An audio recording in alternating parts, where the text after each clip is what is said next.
morning. Thanks for tuning in to the DMZ America podcast. Coming to you from the left, I'm editorial cartoonist Ted Rall. And coming to you from the whatever the hell I am, right? Maybe, I don't know. I'm Scott Stantis. Yeah, well, that's a good segue into one of the things I wanted to talk to you about. And today I'm on all of my shows, I'm trying to distance myself from my usual habit of burying the lead. So I'm going to get straight to it. Okay. We were talking about, so, you and I have known each other for years. I won't say how many because it'll make me feel super, super old. But you were always a big supporter of the state of Israel. Yes. And the other day we were talking and you were like, fuck Israel. That's a dramatic change. And the thing is, I think one of the things that you tend to be like, you're not like, on the 50-yard line of American politics. It's not like one of those people like, like Thomas Friedman is always like, wherever he is like the Time, Newsweek, U.S. News and World Report, generic. It's useful to read him, even though his writing is horrible, because if you really want to know where America stands at any point, whether you agree with it or not, you can read him. Yeah, you're usually ahead of that, but maybe I'm a little bit more outside of that whole loop entirely. So I think in a way, what we're seeing is something where a lot of people are going to be where you are in not too long. So I wanted to talk to you about that. So maybe we are, by the way. Maybe you could sort of tell us about, sure. Tell me. Yeah, about absolutely. Yeah, I mean, obviously, here's how much I love the state of Israel. In 1970s, when I was still in high school, there was a Jewish student who had a representative from Israel. And apparently this was a common thing in touring the United States, talking up the state, but also trying to recruit people into their army, to serve. And so I was like, this is the 70s. It's a weird time. We had our asses kicked in Vietnam, but Israel seemed to stand, as a beacon of democracy, as a beacon in a region that really did not, and still has not, embraced it. So, I mean, I think I've told you this story before, but it bears repeating because it's funny. I was talking to the recruiter and he says, so, what kind of health units? And I was, well, I'm 18 years old. I'm in good health. He goes, what about the glasses? He says, I have terrible eyesight. I'm legally blind in one eye. He goes, oh, okay. Well, okay. And he says, well, are you Jewish? I go, no, I'm really not. He goes, do you speak Hebrew? I go, no, not a word. Not a word. He goes, maybe it's better that you stay here and advocate for us here. I mean, that's, I say as an example of my own physical incompetence, but also my true admiration and respect for the state of Israel as it progressed. That was during the Golda Meir period. And then we kind of segued into the Menachem Begin period, which was, sort of like their George W. Bush. He was right wing. We'd never seen anything quite like it. Obviously, a religious. By today's standards, he'd be a left winger. Oh yeah. And then you had the, the Oslo Accord. You saw movement. You saw them being open to the idea of peace with the Palestinians, and then Gaza happens. Now, bear in mind, initially when that occurs, the atrocities of October 6th. October 6th. I always get 7th. Thank you. Of October 7th. Raping, killing, pillaging, kidnapping. Not cool. And so I thought, okay, there has to be a reaction.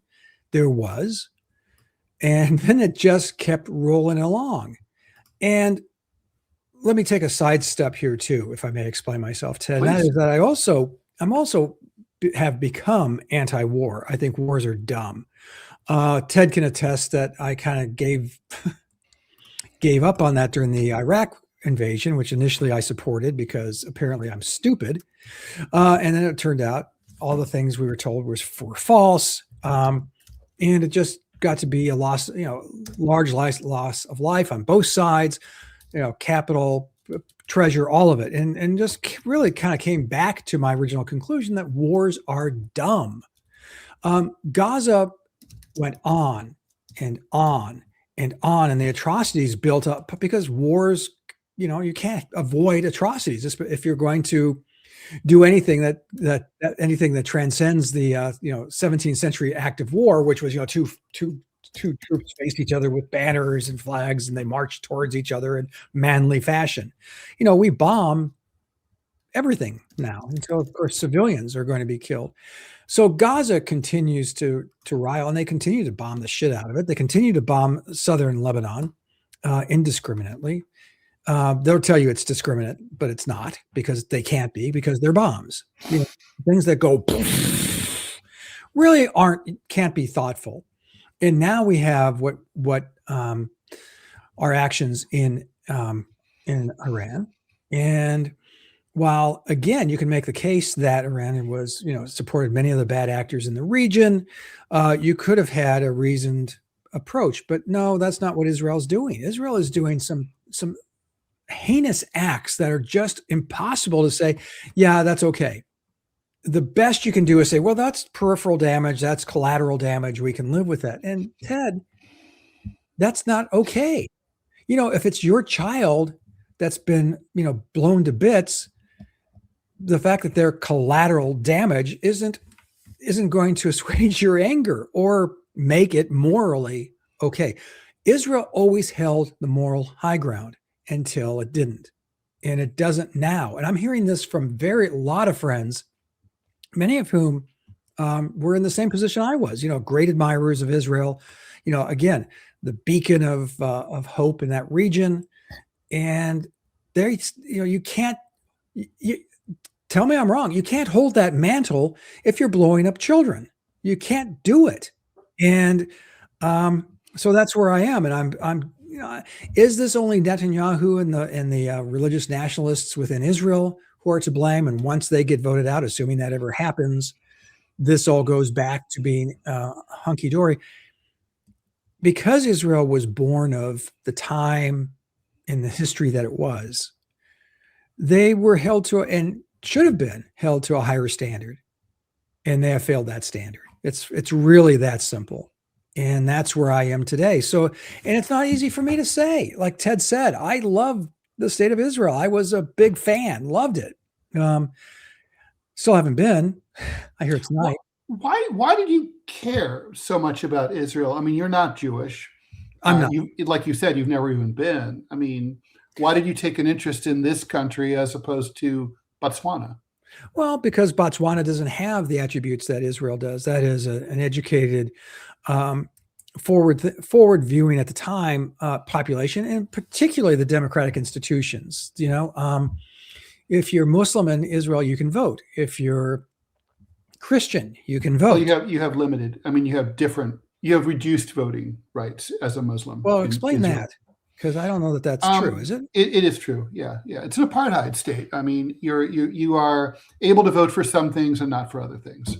Well, that wasn't always the case, and I thought too the movements, like I said, I mentioned earlier, the Oslo Accords, the movement towards the desire for peace, the peace accords with. I mean, for those of us of a certain age who remember the Camp David Accords, mm-hmm. when Israel signed the peace treaty with Egypt and Anwar Sadat. I mean, you're thinking, oh my gosh, this is something special. Things felt like they were moving in the right direction. Right. They weren't where they needed to be, but they felt like they were moving in the right direction. Well, and Israel was certainly light years ahead of any other country in that region. In terms of democracy, in terms of freedom of the press, in terms of freedom of expression, all the stuff that I hold dear, Israel at that time certainly embraced all that. And so that's why.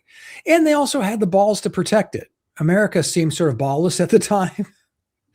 And now. So, I mean, look, I definitely do not. People like me on the left who are critics of Israel have a tendency to gloss over the fact that Israel definitely has radicalized and moved to the right, and it therefore by implication was not where it is today 10, 20, 30 years ago. That's objectively true. And so I don't want to ignore that. That said, I mean, Israel occupied the West Bank and the Gaza Strip under some pretty brutal conditions, even during the time period that we're talking about. Does this make you? I mean, does what Israel is doing in Lebanon now, and basically, literally, like right now in Iran, the world hangs on the precipice of World War III, closer than it ever has since the invention of the nuclear bomb. It's and Israel is recklessly, literally throwing the cog in the machine, right? It's literally like, do we want to keep on? We want, just when President Trump is trying to bring his war in for a landing, his ally Israel is bombing Lebanon, bombing the shit out of Lebanon, instead of being like, no, we can reduce the temperature a little bit. I mean, does what Israel doing now, does it make you think like, well, maybe they were always kind of assholes, but now they're just bigger assholes? I think there's always that aspect, isn't there, of things that we like, things we want to admire. And we tend to project maybe more virtues. We've certainly done that in our politics here in the United States. But we can also do it when you view other countries. And so with Israel, the occupation, which I initially thought, does it really matter? And then, of all people, P.J. O'Rourke, the great writer, in his writings, went to Israel and he described it. He said, frankly, what the Israelis are doing here is bullshit. And so he kind of turned me on those issues, that, the settlements, the encroachment of land that you had ceded to the Palestinians and then didn't. I mean, I'm trying to think of another country that did that with a group of people, indigenous people. Help me out here, Ted. And we made agreements with, and then totally fucked them over. Mm-hmm. That's wrong. Was I willing to kind of overlook that for the greater good, or the greater perceived good? Yeah, I did. Absolutely. I think most Americans did as well. I don't know what clearly most Americans did. Yeah, but you're looking at polls today, and you look how Israel is perceived by most Americans. For the first time in the history of Israel, most Americans do not support the state of Israel. Now, what that means and how that manifests itself, those are very different questions. But 20 years from now, the United States will no longer be, paying billions of dollars a year to Israel and arming them. I wonder about that. You've mentioned that before, and I wonder about that only because is it AIPAC? Am I saying that correctly? The Israeli lobby is so strong, spreads its luger currently. Yeah, but what stops it? I mean, demographics. I mean, the thing is that the support for Israel, basically the demographic of people who support Israel is the same people who are reading our cartoons in print newspapers, Scott. They're really old. There's like, basically, among people who are over, say, 70, Israel, they support Israel overwhelmingly. Among people who are in their 20s, they hate Israel overwhelmingly. Well, that first group is literally dying every single day. Sure. And so it's just simple demographics. Like the country is moving towards, these generations are going to assume power. They're not, I don't think Israel's doing anything to change their minds to make them more beloved in the U.S. So no, it's not like, people who are currently in their single digits and teens will be great fans of Israel. So, I mean, you can sort of see the tides running out. I mean, there's even been some initial signs, like where some AIPAC didn't do terribly well in the last round of elections, right? No, that's unusual. And yeah, AIPAC had a very strong roots in the Democratic Party. Those are gone. You're absolutely right. And you talk about Israel being radicalized. I love that because that's exactly what's happened. And I think what's hard for me, and why I'm speaking so hesitantly and haltingly, is that this also happened to my party here in the United States, the Republican Party, which I worked in. I mean, I early in my very early adult life was looking at a career in the party, and to see what's happened to it under Donald Trump and MAGA, and is so discouraging. And I tend to be emotional. I tend to be over the top, but it's deeply hurtful, Ted. It breaks my heart. So what's part and parcel of all that thinking and that package was also belief in the state of Israel and its righteous cause and crusade, if you will. And that is now has been totally and utterly corrupted and destroyed and dismantled. So, for me, I'm in a terrible, I've called Ted off many times and just, I'm in a terrible place. I'm having this crisis of faith. I can't believe the things I believed in. I can no longer believe in. And so I think actually this is kind of, we get to a serious existential question here, right? I don't really have faith in anything or any institution or any country.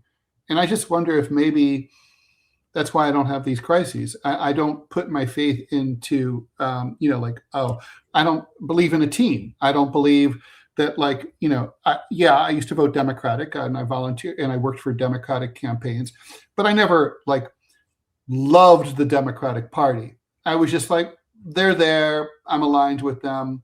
And as soon as they betrayed what they viewed me, I viewed them as betraying the things I cared about, then I was like, fuck them, I'm out. Is there something about the whole process of just believing in something that might be dangerous? Whether it's a country or a party or whatever. Something that's outside of yourself, something that's an institution. Yeah, I think you're right. I mean, part of my belief also came from where I was living. I mean, I came of age in Madison, Wisconsin in the 1970s, a very liberal place. So I think I have very much the Ted Rallian genome in that. If you believe this, I believe the opposite. It's like whatever your consensus, I'm against it. As Marx once said. So I lived there. I moved to California again. Republican Party is a train wreck, has been. They used to have some successes. They're having none now. And I'm not sure if you follow that story, Ted, but the two leading gubernatorial candidates on the GOP side are just terrible. They're Fox. One of them literally is a Fox commentator. Well, if you're running for governor, I mean, if you're running for a high office in a state of California as a Republican, honestly, you're only doing it for the publicity because you're not going to win, right? So you could be you're just trying to get more clicks. That's all. I'm wondering if you could be an Arnold Schwarzenegger type of Republican, the kind that, because their taxes are so onerous, because, we've seen how they have mishandled the homeless crisis there. A Republican, I think, could do well if they weren't, bananas. And, I don't know. I mean, I think branding matters. And I think the Republican brand in California is just completely destroyed. I mean, conceivably a great candidate could revive it, right? I mean, but then you'd have a situation where people are like, well, I'm going to vote for them despite being Republican. I mean, New York City is obviously an overwhelmingly Democratic city. And yet in recent years, in fairly recent years, it's elected Republican mayors, right? Giuliani and Bloomberg over the course of 5 consecutive terms. But the thing is that the brand of the GOP in New York City was, it's the other party, but it wasn't like they're the scum party who we hate. That's right. Why they were a Bloomberg or a Giuliani could win. In California, I think they're the scum party that they hate. Yeah, because there's no other part of it other than MAGA. There's not the big tent anymore. So I love your question, Ted, about faith in institutions, faith in a party. I mean, let me ask you. Faith in religion, faith.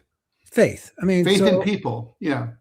Faith in people, particularly, because in faith in people, if you go into it with your eyes open and you understand people are fallible and they're going to make mistakes and they're going to do stupid stuff, then you're not going to be that disappointed. But institutions that held us together, my country, right? Well, I was never that guy, but I was very much enamored of America, enamored of its institutions, and felt very much that, they were sacrosanct and they would never change. And wah, wah.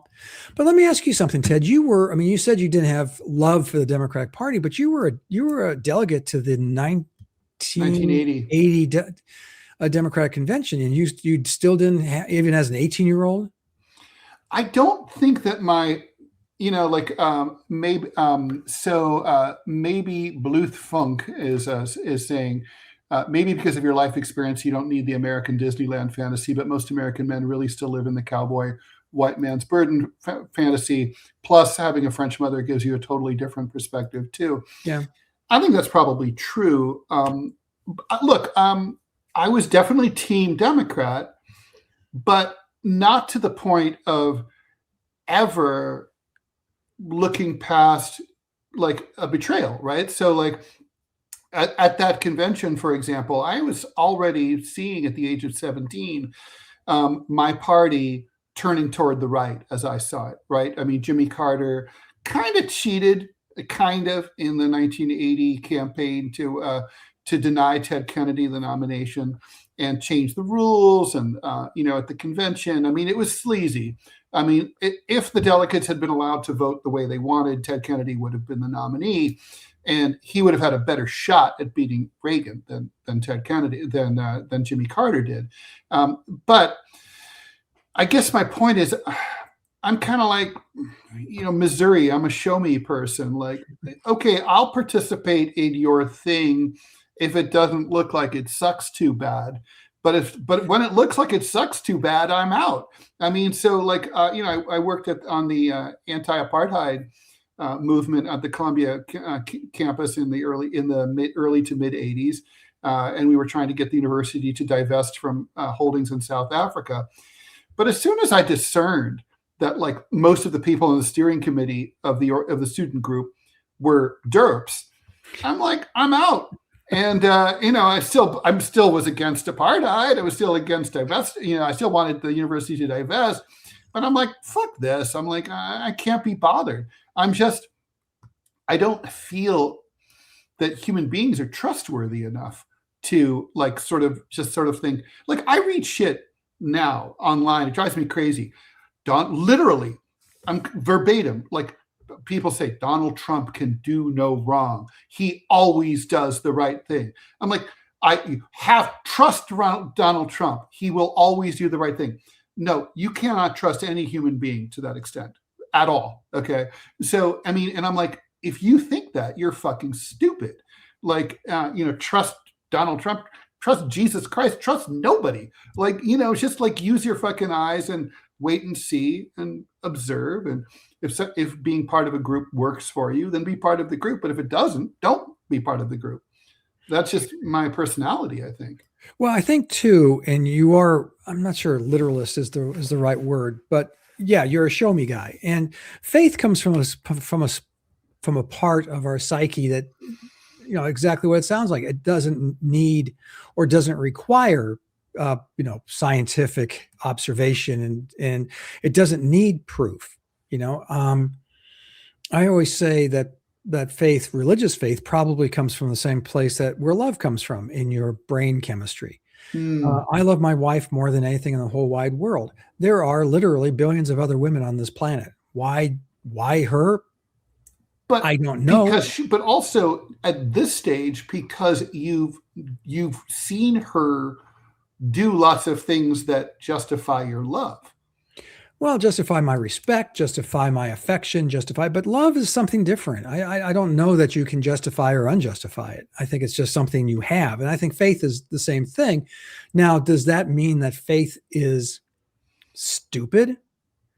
You can make the argument that, I know people watching this. Blind faith is certainly stupid. Well, like religious faith is certainly blind faith. And, I'm Catholic, I go to mass. I still believe in that stuff. And,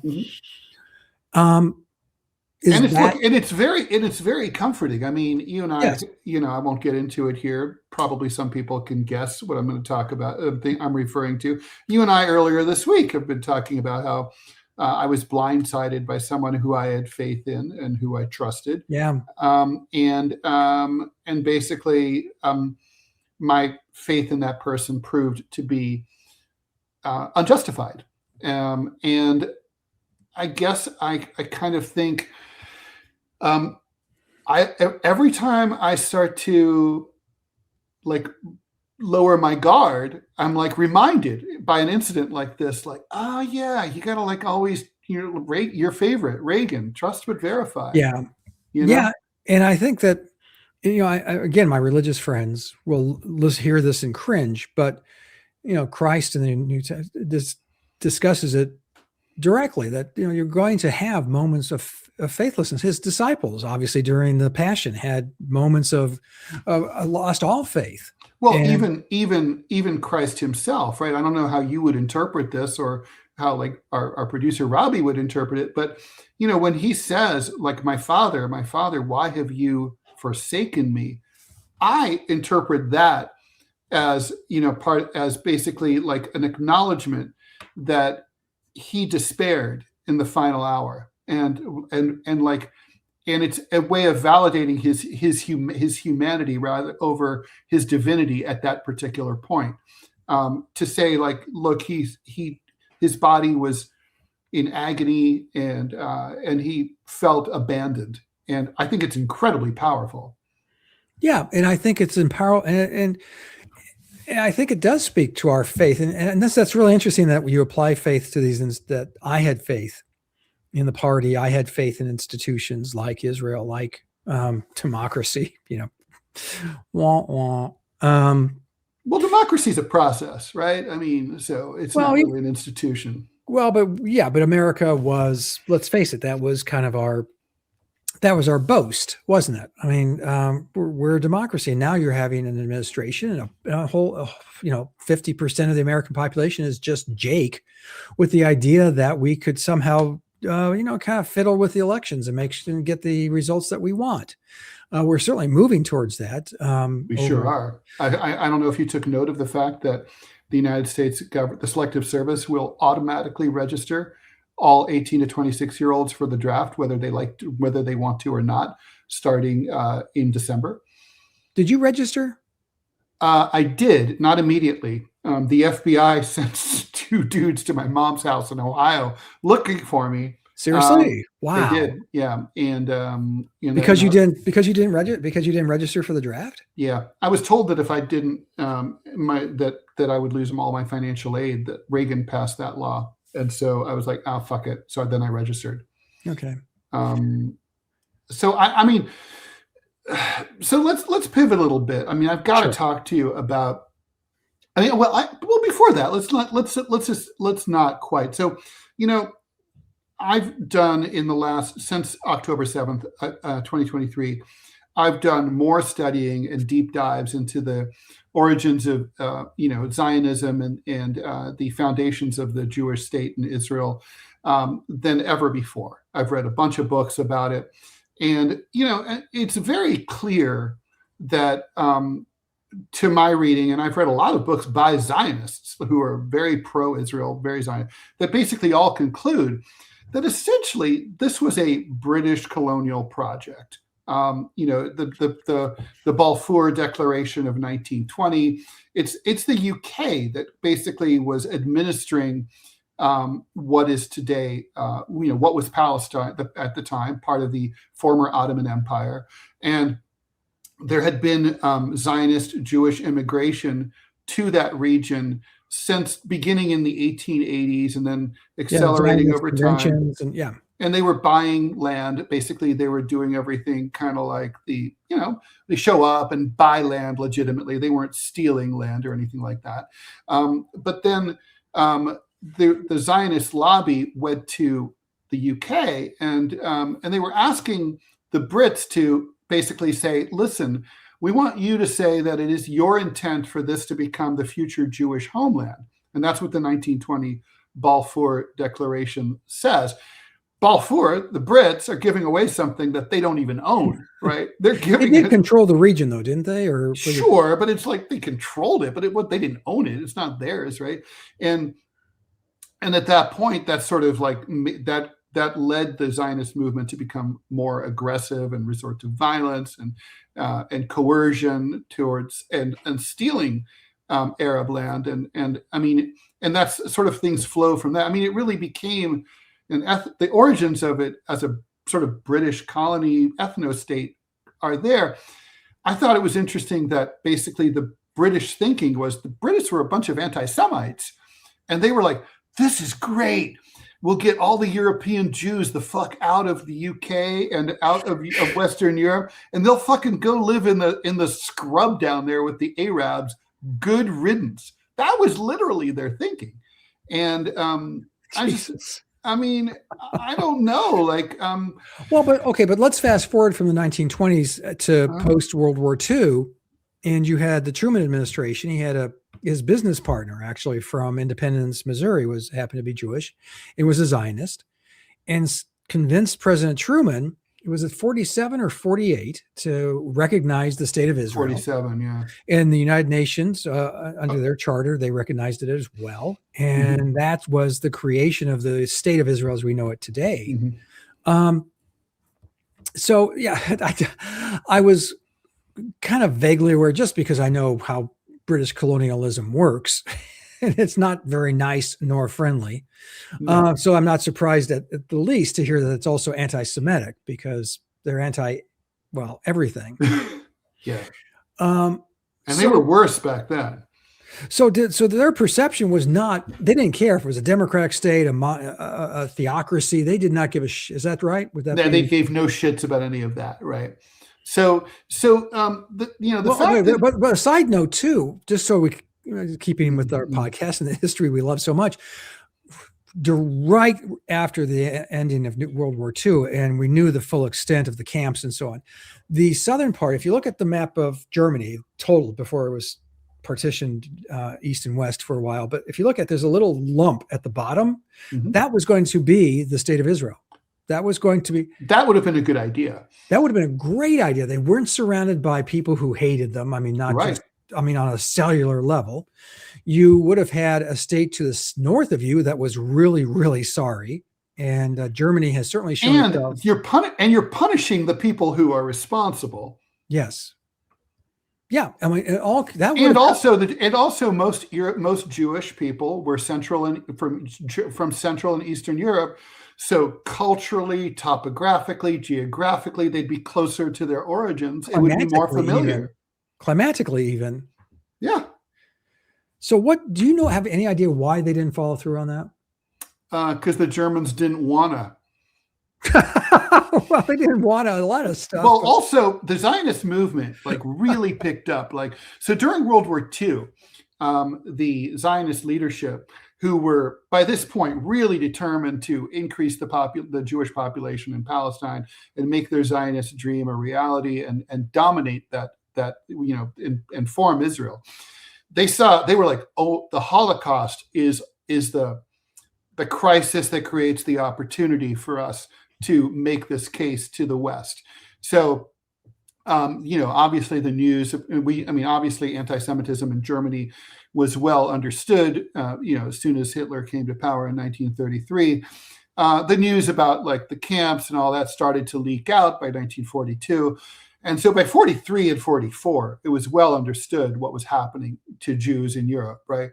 And so they went to FDR and they went to the English government, and basically they were like, look, we want to, look at what's going on. And especially after 1945, when the camps were liberated, in fairness, a lot of liberated people from the camps and people who hadn't been in the camps who were Jewish, they were like, I don't know if I could live next to these fucking Europeans after what they fucking stood by and watched, or worse, did to my family and my co-religionists. And I don't want to be here. And they were recruited by Zionist agents and told, hey, we've got a ticket for you on this ship. We've got a home for you. Your home is gone. Some fucking French guy fucking stole your house. Some fucking German guy stole your fucking house. Your family's all dead. Come and live in the Jewish homeland. And they did a lot of recruiting. And that's how the demographics started to shift. That makes all the sense in the world. I could see them not wanting to settle in Germany. Right. And I could see them, and as you said, the Zionist, and there was golly, you touched on it. It was the latter part of the 19th century, a big Zionist convention that kind of established Right. the whole edict, the whole The framework. whole Theodore Herzl Yes. thing. And so, yeah, After he died, the Zionist movement became more aggressive and radicalized. Isn't that interesting? He always believed that like it was really impossible. I mean, it was very important for Jews in Palestine to do everything by the book, to get along with the locals, to buy everything at fair prices, not to push anyone around, not to be arrogant, to do business with Palestinians, to form enterprises with Palestinians, and to live side by side in peace. But after he died, that sort of voice of reason was gone. And then the second round of Zionists who were like hard asses took over. Boy, that sounds vaguely familiar. Let's zig a little bit too and talk about our compatriots and cartoonists' view of Israel. Obviously, like I said, I was a supporter of Israel, so no surprise that you have seen my cartoons be so. Although I went back and looked at some of my cartoons, and I actually was not a big fan of, for instance, Menachem Begin. I really was not. And I was critical of their actions in the West Bank, so I wasn't like lockstep. Like everything they did was just Jake with Scott, you know. But for the most part, I'm trying to think how cartoonists viewed Israel. They were occasionally like some criticism. You had Pat Oliphant, who, you know, had his own, anti a lot of things. Speaking of which, yeah. But I'm trying to think of other cartoonists like Paul Conrad, for instance, when he'd cartoon about Israel and Israel's place in the Middle East, he always there was always sort of this sadness and this always, wow, why can't they all just get together? He did the famous cartoon, Two Skeletons, one with a yarmulke, the other one with the Palestinian scarf, and they're stabbing each other, and it says an eye for an eye for an eye for an eye for an eye for an eye for an eye. But it wasn't really critical of Israel. It's critical of both sides not being able to sit down and reason together. And I'm trying to think of our other compatriots, Ted. I mean, who now you see cartoonists who even now aren't that vehemently opposed to Israel. Even though I think you could make a very strong case that, especially coming from the left, that they certainly deserve it. Can you help me here? And I'm trying to think of other, like how were Alties' view of Israel back in the day? Was that even an issue for them? Well, we tended to not draw a lot of cartoons about this issue because they tended not to get published. So, it's kind of like I had very strong feelings against NAFTA, and I stopped drawing those cartoons because no one would print them. So, but certainly, like, what's left of the Alties, like Mr. Fish, who we've had on the show, they were stridently critical of Israel's comportment, especially in the occupied territories. So I'm trying to think of the mainstream cartoonists who, like I said, really never. I don't know. I'm trying. And correct me if I'm wrong. And if you're happy to be watching this, and you can, I'd love to be, corrected or at least brought up to speed. But I just don't think of Israel as being like this hot button issue. They tried to make it one. It wasn't, because I mean the thing is that even with the settlements, a lot of this. There wasn't video footage to go with it. It wasn't a visual story. It didn't really feel real. Gaza made things feel real. Social media made Gaza feel real. The scale of the deaths was undeniable. It was different even from, was it 2014 when Israel invaded Gaza? They killed a lot of Gazans, but there wasn't good coverage at the time. So I mean, this is a game changer. We're in a completely different place, and I guess, Scott, this feels like a good place because I do have to talk to you about this. I mean, we're at the precipice here. I mean, I'm deeply concerned that President Trump is cornered. We now have this report from the New York Times that the story that we were told Tuesday night, there was this 8 p.m. deadline on the East Coast for Iran to reopen the Strait of Hormuz. Otherwise, Trump was threatening to destroy their civilization, whatever that meant. And there was actually concern that he was going to nuke Tehran or something overnight. Yeah, no, I told you that. I told you the other night. My daughter-in-law texted me. Says she was very concerned. She has a 2-year-old child. I mean, so go on. I'm sorry. Yeah, there was reason to be scared. So then, saving the day, the Pakistani Prime Minister Sharif sent out a tweet saying, hey, we think if Israel and the United States are both, if the United States and Iran are willing, we'll host talks in Islamabad and we'll have a ceasefire. Looks pretty good. What do you guys think? Iran says, okay, we'll do that, and the U.S. says, yeah, we'll do that too. Looks great. Now it turns out that we know that the Pakistani tweet was actually written by Donald Trump himself personally. He sent it to the Prime Minister's office in Pakistan. I hadn't heard this. And this was in the New York Times. It was so derpy. The New York Times found that the original draft posted by Sharif says draft, asterisk, draft for Pakistan PM. So, and it's written in a Trumpy kind of way, the diplomacy will be going very strongly, and that kind of way. So, wow. So he sent that to the Pakistanis. The Pakistanis tweeted it to make it look like they tweeted it. I mean, to me, this is massive because, first of all, it exposes the Pakistanis as not a fair arbiter to conduct these overseas peace negotiations and modulate between Iran and the United States.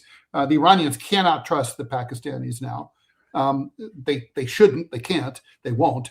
So I don't know if we'll have any further talks, at least not moderated by them. Maybe the Chinese step in if the United States agrees. The Chinese want to do it.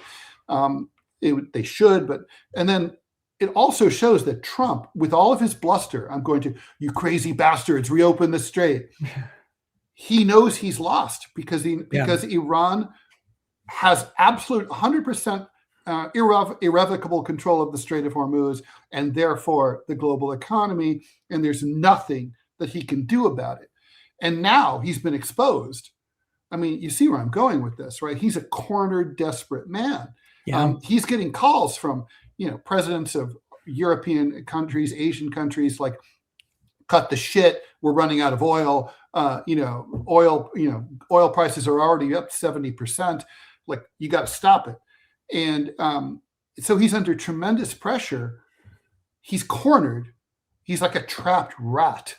And he's been exposed and humiliated by this debacle caused by the Pakistani prime minister, who apparently doesn't know how to cut and paste properly. I mean, you can't make this shit up. It's ridiculous. But I mean, I'm worried that Donald Trump will look at this and say, my best move here is to nuke Tehran. Yeah. I mean, who knows? I mean, we're talking about a senile, a demented 80-year-old. So who knows? I mean, you and I both dealt with demented relatives. You don't know what they're going to do next. You don't know what they're going to say next. And the fact that there doesn't seem to be any governors on what this guy does is terrifying. So yeah, I think we're back. I'd not heard this story. I'm sorry. That's amazing, because you and I have said something that have made us pariahs in the cartooning world. We say Iran is winning. Yeah. And they're saying, well, what are you talking about? They're being bombed and they're being bombed. I said, yeah, they're winning in the sense that Ted pointed out to me, and I didn't get until you made this definition with the Taliban. We can bomb the shit out of them. We can military muscle them out of the way for a period of time. The fact of the matter is they're there. They live there. That's all part of, and we don't, and we will leave because it's what we do. And we have other places to be. The regime is still going to be there in Iran. But you and I get ostracized like crazy because we have the temerity to look at and point out, the truth, which is deeply disturbing because we've entered, and this comes back to, it's kind of doubles back to what we were talking about faith earlier, is that we've come to a point in this, particularly in the United States. I can't speak to other countries because I think at this level, it takes living in the country where we believe things and we project them onto things that ain't necessarily so. It started with George W. Bush. Remember, he's actually, Ted, behind closed doors, he's actually pretty smart. I go, no, you know what? When you're pretty smart all of the time, door or no door. And so with Biden, he's actually got it together when he's got his stutter under control. You go, no, he's awesome. A stutter doesn't make you say and do crazy ass stuff. MAGA and the right, which makes up a large number in this United States, projects this stuff onto this president as if he's in control, and he's not. I'm trying to come up with a cartoon idea this week to show that he has kind of taken on the mantle of Joe Biden, and that the dementia, although presenting in a different way. So yes. Could he say, is he cornered? Could he say, because controlling the Strait of Hormuz, the least thing he could do, as I perceive it, Ted, is land troops there. And that won't work. Well, is the problem. I mean, if I've done a deep dive into this. Okay. Even if first of all, let's just say we send the entire standing army of the United States to Iran. Okay. So that's about 250,000 combat troops. That allows us to occupy at most about an eighth of southwestern Iran near the Strait of Hormuz. Okay. Well, Iran has missiles that will reach the Strait of Hormuz all the way from the eastern side don't forget, they fired missiles at Diego Garcia in the middle of the Indian Ocean. Okay. So they have missiles that go at least 2,000 miles. Here you're only talking about, they only have to go a couple hundred miles. No big deal. So, they can totally target the Strait of Hormuz. If you own an oil tanker that's carrying $500 million worth of oil or liquefied natural gas, right?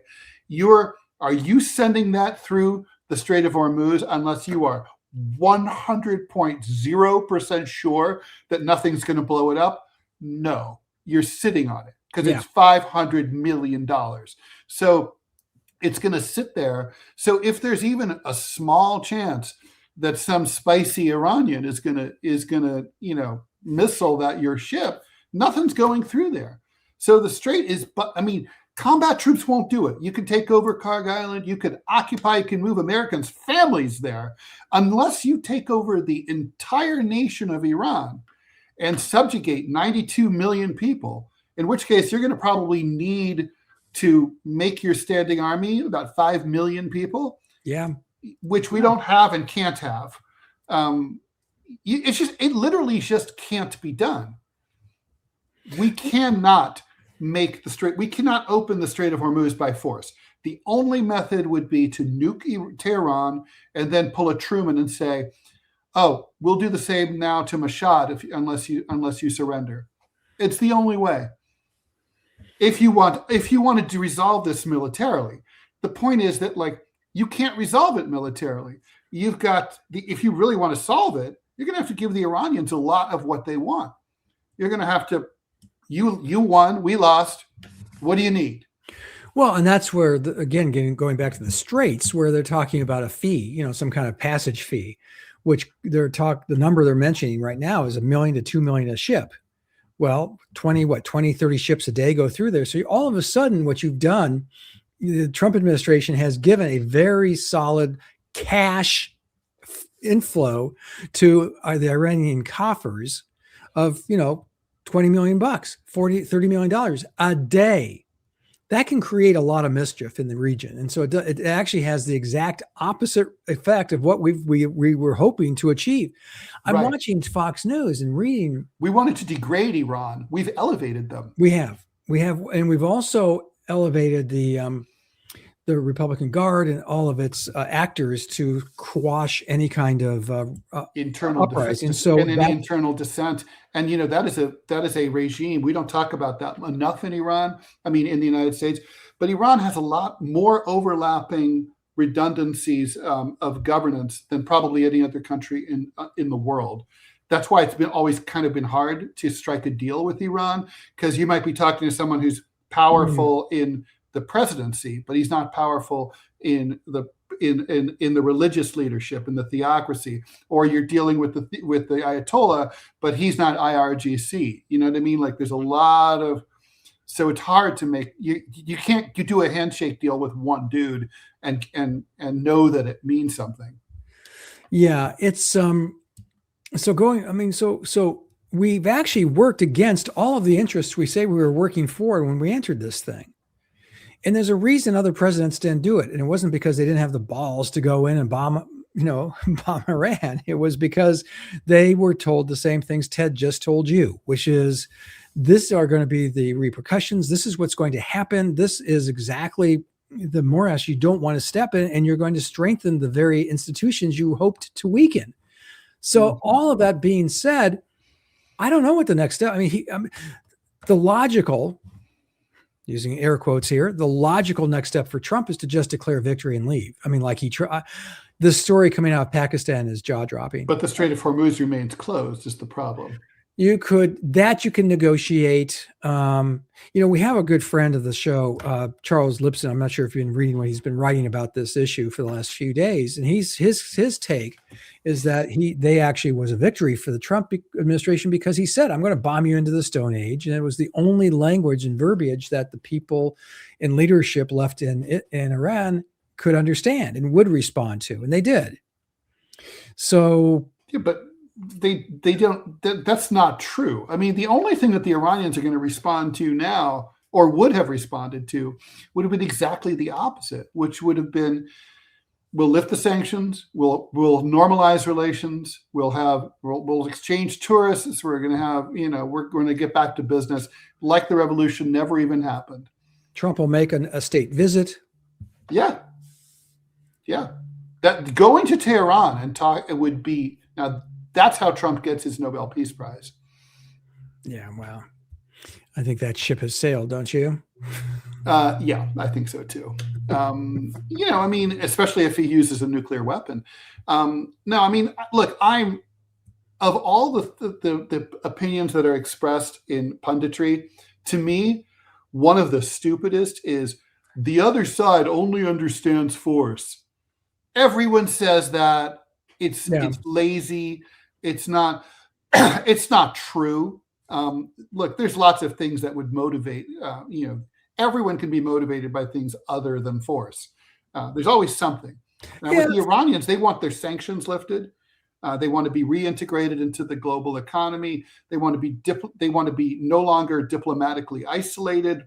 They want to be recognized as, ideally, but they could live without this, but they would love to be recognized as the regional power broker in the Middle East. They have the biggest country. They have a 7,000-year-old civilization. Now, as a result of this conflict, they probably will be. Is that how you would handle it if you were President Rall?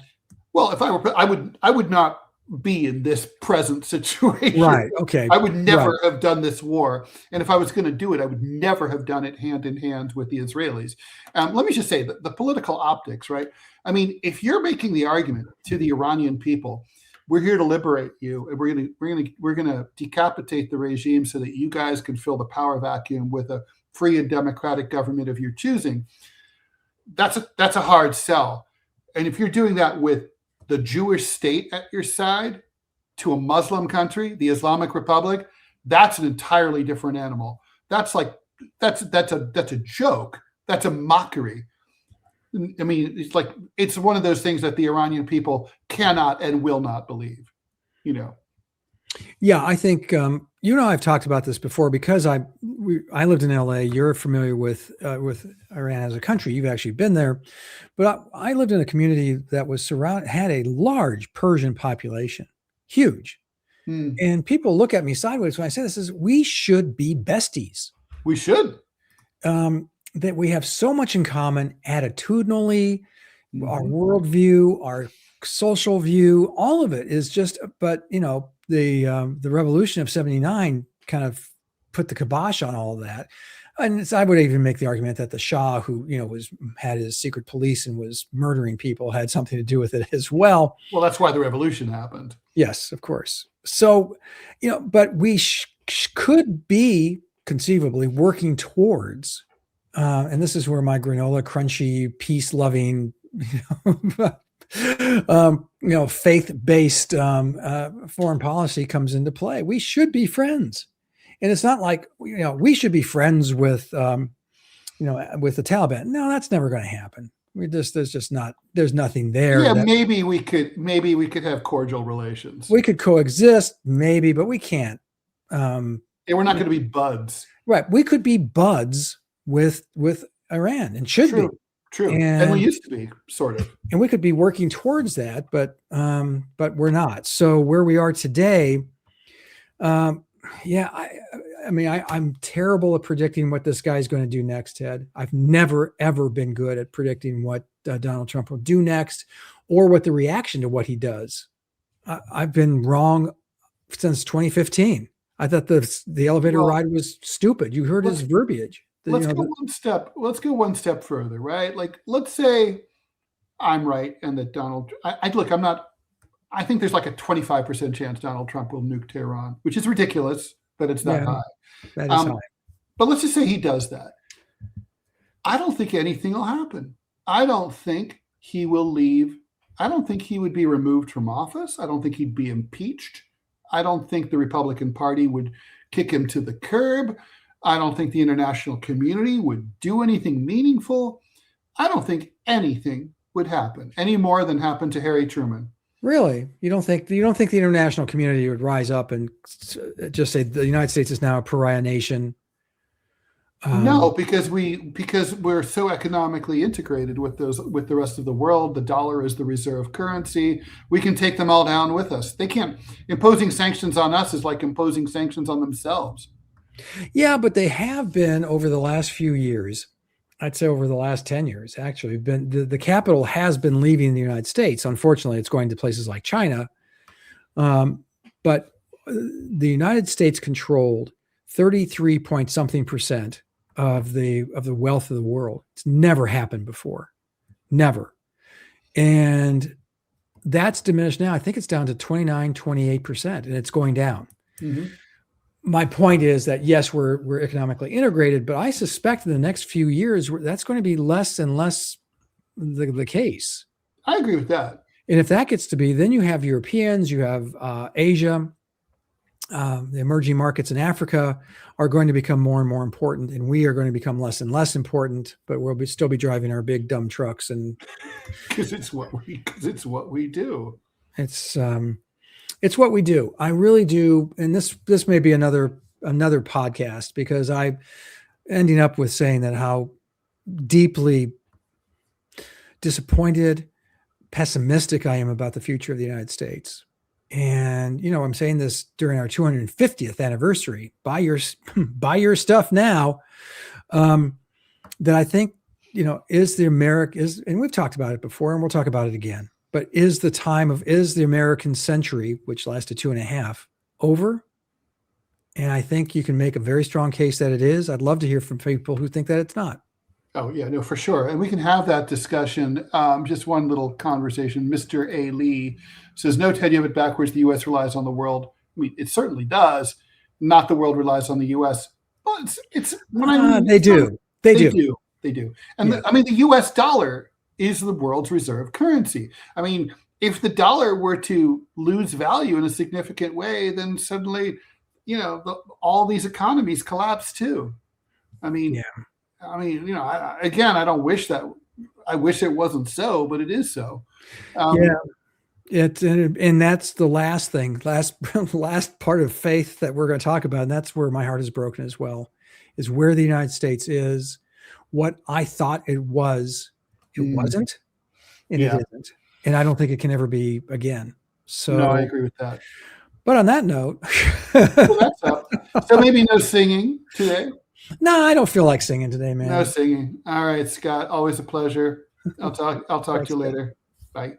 I'll call you. Bye. Cool.